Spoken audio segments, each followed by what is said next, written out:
Jason. Welcome to Rap4. We're going to go over a little bit of the details of the 468, how it operates, and specifically relating to the lock bolt.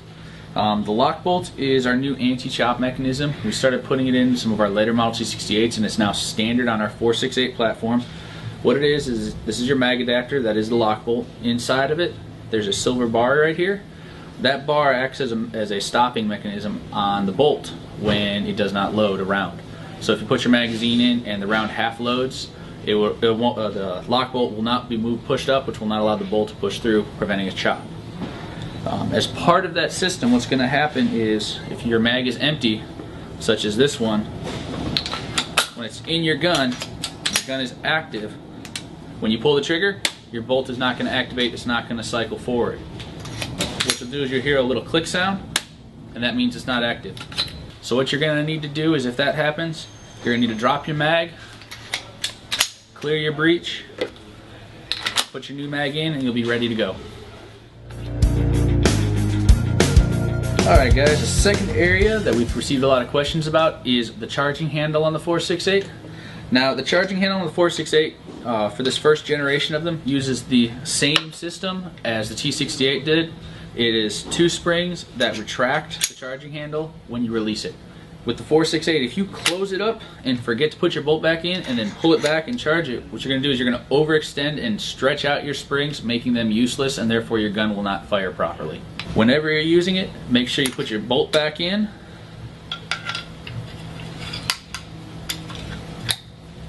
And back into your marker before you go ahead and charge it.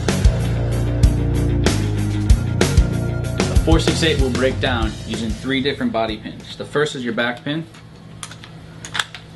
That will allow your marker to pivot open. This gives you full access to the lower receiver. What you're going to want to do is when you open it up, one, on your bolt. Sometimes this piece will be on your bolt, sometimes it will be on the hammer itself of your marker. It is the little connecting rod between the hammer and the bolt. You'll want to make sure you don't lose that. There's also an O-ring that seals the bodies together where the air flows through. You're going to make sure that O-ring stays there and you don't lose track of that one. Second pin you want to do is push this magwell pin out.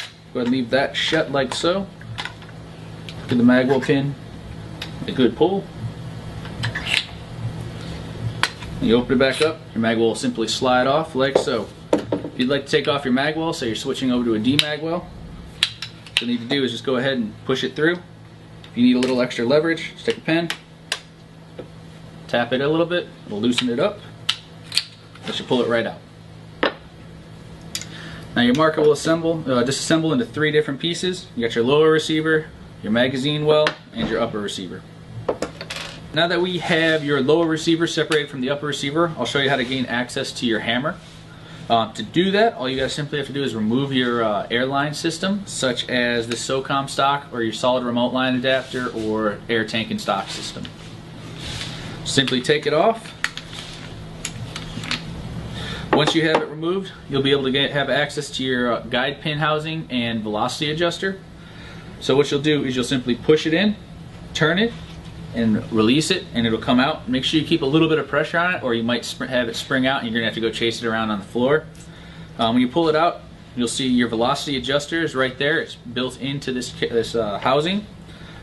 Your spring and hammer dampener will come out, and then your hammer. Now that we've disassembled your marker, I'm going to show you how to reassemble it really quick. First thing you want to do is put your hammer back into your marker.